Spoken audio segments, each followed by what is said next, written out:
अब देखें आपका बाजार मार्केट्स में एक तेजी का जो रुख है वो भी जारी है। करीब 250 अंकों की बढ़त सेंसेक्स में है। निफ्टी भी दिन के ऊपरी स्तरों के करीब ही है। 92-10 के स्तरों पर कामकाज कर रहा है। 71 अंकों की बढ़त निफ्टी में भी देखने को मिल रही है। चले मार्केट्स में जोरदार तेजी है, लेकिन एक इंटरेस्टिंग आंकड़ा, इंटरेस्टिंग स्टोरी आपको दिखाते हैं। डिम्पी, क्योंकि हर बारी जब भी इंटरेस्टिंग स्टोरी की बात होती है डिम्पी हमारे साथ मौजूद होते हैं और आज भी डिम्पी मौजूद हैं। डिम्पी, एक इंटरेस्टिंग स्टोरी आपके पास ही है। खासतौर से वो कंपनी आपने आइडेंटिफाई कर रखी है जहाँ पे कर्ज चुका रही हैं, लेकिन कहीं भी ये चीज़ अभी तक मेंशन नहीं है। अगर वो अपने डेट को रीपे कर देती हैं तो उनके स्टॉक में भी इम्पैक्ट आएगा। आपने उन कंपनियों को ढूंढने की कोशिश की है जहां पे debt over a period of time कम हुआ है, अभी भी उनके पास कुछ लैंड मोनेटाइजेशन की खबरें हैं और शायद डेट फ्री भी हो जाए अगले क्वार्टर तक आते आते। तो क्या एवेन्यू उनके बदलेंगे, ये आपसे सवाल होगा। क्या ऐसा होने वाला है और अगर होगा तो कौन सी वो कंपनियां हैं? सुमित, पहले तो मैं बता दूं, ये बिना आपकी हेल्प के हो नहीं सकता था। मैंने आपसे हेल्प ली और उसके बेसिस पर ही ये अब मैं आपके सामने डाटा शेयर कर रहा हूँ। पहली कंपनी है HOCL, Hindustan organic chemical limited. असल में हमारे पास जो जानकारी है बैलेंस शीट के बेसिस पर कंपनी से फिलहाल 315 करोड़ रुपए का कर्ज है। आप इसके नोटिफिकेशन में जाके देखेंगे, इसकी वेबसाइट्स पे भी, इसकी कंपनी पे भी। इसने इसरो को 20 एकड़ लैंड दी है। अभी उसकी वैल्यूएशन नहीं, कैबिनेट से उसका अप्रूवल आना बाकी है, लेकिन इनका एक BPCL के साथ एक करार हुआ जिसमें करीब 442 एकड़ की लैंड इनको ट्रांसफर कर रहे हैं। उसकी वैल्यूएशन करीब 1.25 करोड़ रुपए के आसपास का पर एकड़ बनता है। 615 करोड़ रुपए वहां से इनके पास आ जाएगा। तो सीधा सीधा जो 315 करोड़ का डेट है, 615 करोड़ का पैसा आते ही डेट मुक्त हो जाएगी कंपनी, कर्ज मुक्त हो जाएगी और प्लस 300 करोड़ रुपए इनका सरप्लस आ जाएगा। और इसरो वाला तो ऑलमोस्ट बोनस रह जाएगा इनके पास, जो पैसा वहां से आना जब कैबिनेट अप्रूवल मिल जाएगा। ये शेयर अपने सेगमेंट में काफी अच्छा प्लेस्ड है। टेक्निकली भी हमने इसको चेक किया कि काफ़ी बेहतर है। और जो खबर हमने आपके सामने रखी है ये इसकी वेबसाइट पे ऑथेंटिक सोर्सेज के तौर पर भी आप देख सकते हैं जहां से इनका पैसा आना बाकी है। तो एक तो HOCL पे आप जरूर ध्यान रखिए, ये इस तिमाही के अंदर डेट फ्री होने वाली कंपनी है। एक है सुराना सोलर।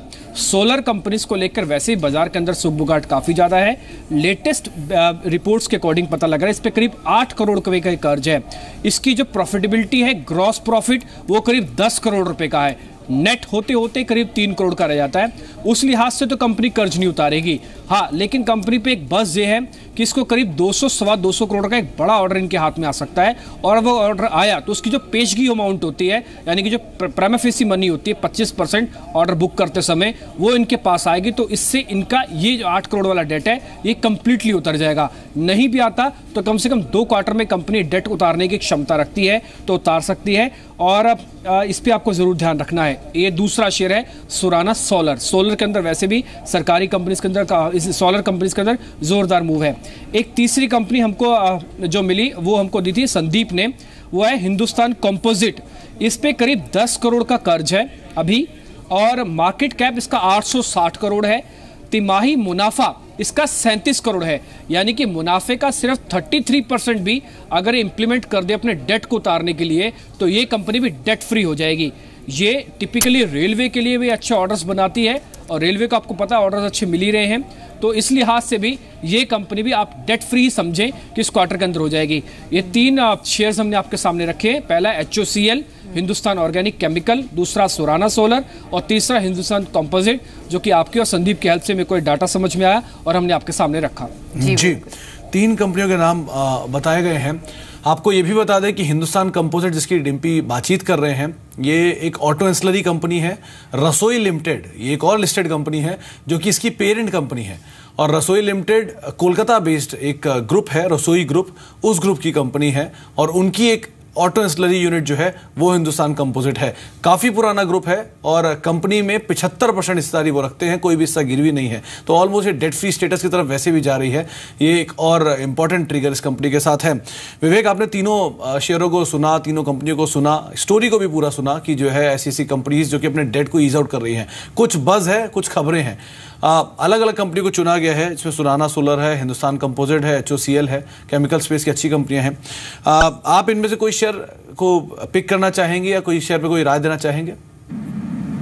देखिए, अभी डिम्पी ने कहा है और इमीडिएटली राय देना तो मुश्किल होगा, लेकिन 2 चीज मुझे बहुत इंटरेस्टिंग लगी यहाँ पे। एक तो HOCL, जो अगर लैंड, मतलब जैसे जैसे डिम्पी बोल रहे थे मैं उसका कंपनी का वेबसाइट खोल के बैठा हुआ हूँ इधर, तो क्या क्या लैंड है वगैरह थोड़ा रिसर्च करना पड़ेगा। अगर माइनस से लेके स्ट्रेट अवे प्लस में आती है, मतलब नेटवर्थ ऑफ द कंपनी, तो काफी इंटरेस्टिंग बेट हो सकता है यहाँ पे। तो मैं इसको ट्रैक करने वाला हूँ और इंटरेस्टिंग लग रहा है। और दूसरा जो हिंदुस्तान कंपोजिट्स बोला था और लिंक्ड विद रसोई काफी इंटरेस्टिंग स्टॉक है वापस। तो रिसर्च पक्का करूंगा इस पे और मैं भी अगले शो में आपको वापस अपडेट करता हूँ। जी, तो एक इंटरेस्टिंग फैक्ट डिम्पी ने आपको बताया खबरों के जरिए भी। आप इन खबरों पे मॉनिटर रखिएगा, नजर रखिएगा, जैसे जैसे खबरें आती हैं वैसे वैसे आप डिम्पी को मत भूलिएगा और इन स्टॉक्स को मत भूलिएगा। इन सब में मूव जो आएगा वो काफी हद तक क्रेडिट उसका डिम्पी को ही जाएगा। हिंदुस्तान कंपोजिट, HOCL और सुराना सोलर, इन तीनों कंपनियों में नजर रखें। कुछ खबरें हैं और कुछ बज़ के आधार पर हो सकता है ये कंपनियां आने वाले समय में कर्ज मुक्त होते हुए दिखाई पड़े। चलिए आगे बढ़ते हैं और कुछ और दर्शकों से बातचीत करते हैं। रादर अब फेसबुक के सवाल भी हमारे साथ के पास आए, वो भी देख लेते हैं। एक सवाल जो है वो पलाश का है, ये डीमार्ट को लेकर सवाल भेजा गया। 698 रुपए के दाम पे खरीदारी है, 12 शेयर है। सुमित, सवाल डीमार्ट पर 698 पर है, लगातार तेजी देखी गई है। और एक सवाल KM शुगर पे भी देखिए, 9 रुपए के दाम पे 20,000 शेयर है, अच्छा मुनाफा है, क्या करें KM शुगर पे और साथ ही साथ डीमार्ट पे? देखिए डी-मार्ट में एक अच्छी तेजी देखने को मिल रही है और स्टॉक ने तेजी भी दिखाई है। ऊपरी लेवल से अब थोड़ा सा प्रॉफिट बुकिंग देखने को मिल रहा है, बट ओवरऑल तो स्ट्रक्चर मजबूत ही है और ये कंपनी स्ट्रांग ही है। आने वाले कुछ महीनों में और भी अच्छा रिटर्न देखने को मिल सकता है। तो एग्जिस्टिंग पोजीशंस को होल्ड रख के चला जा सकता है। ऊपर में जैसे ही ये दोबारा 800 के लेवल तोड़ेगा ऊपर में, तो उसके बाद हमको एक अच्छी तेजी देखने को मिलेगी। फिलहाल एक बार होल्ड की सलाह रहेगी।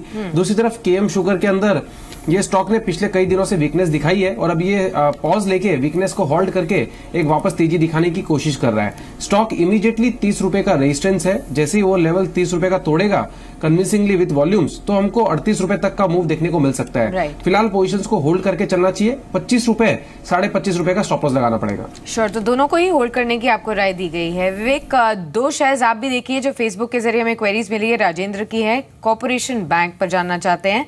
200 शेयर्स हैं, 48.5 के लेवल्स पर यहाँ पर खरीदारी की हुई है, प्रॉफिट्स में है। साथ ही एक और सवाल आया है TFC पर, साम का ये सवाल है और जहां पर 80 शेयर्स ये होल्ड करते हैं 500 के लेवल्स। इनफैक्ट 500 शेयर्स हैं इनके पास, 80 के लेवल्स पर TFC में इन्होंने खरीदारी की है। 82.75 का इनको लेवल अभी देखने को मिल रहा है। दोनों पर ही क्या राय होगी आपकी? एक तो साक्षी, एक्चुअली मैं काफी महीनों से, रादर 1 साल से मैं बैंकिंग सेक्टर पे बुलिश हूँ और इस शो में मुझे 5-6 सवाल खाली बैंकिंग पे मिले हैं। और तो उस बेसिस पे मैं कॉर्पोरेशन बैंक भी आज देखिए रैली कर रहा है और मुझे लगता है कि PSU बैंकिंग सेक्टर में जितने भी ये छोटे मोटे बैंक्स है ना, इनका फाइनली जैसे SBI में मर्जर हुआ है वैसे पक्का कंसोलिडेशन होगा। तो कॉर्पोरेशन बैंक को भी होल्ड रखिए अभी फिलहाल।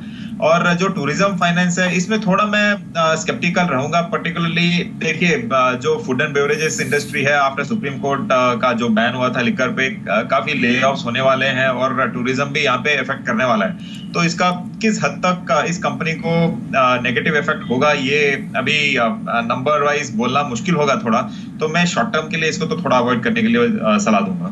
जी, छोटी अवधि में अवॉइड करें और कॉर्पोरेशन बैंक को लेकर हमेशा से ही विवेक बुलिश है। एक सवाल और भी है, जो सवाल आया है नेल्सन का। ये सवाल पूछा गया है JM फाइनेंशियल पर, करीब 105 रुपए के दाम पे खरीदारी, 500 शेयर है। सुमित, JM फाइनेंशियल हाल फिलहाल की खरीदारी 1-1.5 रुपए का मुनाफा भी हो रहा है, माफ कीजिए घाटा भी हो रहा है, क्या करना चाहिए ना? होल्ड करें। स्टॉक ने 100 रुपए के ऊपर का ब्रेकआउट दिया है। ये स्टॉक यहां से और तेजी दिखा सकता है। ऐसा लगता है कि स्टॉक के अंदर यहां से ऊपर में 115-120 तक की रैली हमको देखने को मिल सकती है आने वाले कुछ समय के अंदर। तो एग्जिस्टिंग पोजीशंस को बिल्कुल होल्ड करें जब तक ये दोबारा से 99 का लेवल नीचे में तोड़ता नहीं है, यानी 100 रुपए के नीचे जब तक दोबारा से नहीं जाता तब तक कोई दिक्कत वाली बात नहीं है। 99 के आसपास का स्टॉप लॉस लगाए और ऊपर में टारगेट 115-120 के लेवल्स का। श्योर, तो 99 का आपको स्टॉप लॉस बताया गया है JM फाइनेंशियल में। ऊपर में 115, 120 के भी लेवल्स यहाँ पर देखे जा सकते हैं। उस हिसाब से आप अपनी पोजीशन पर बने रह सकते हैं।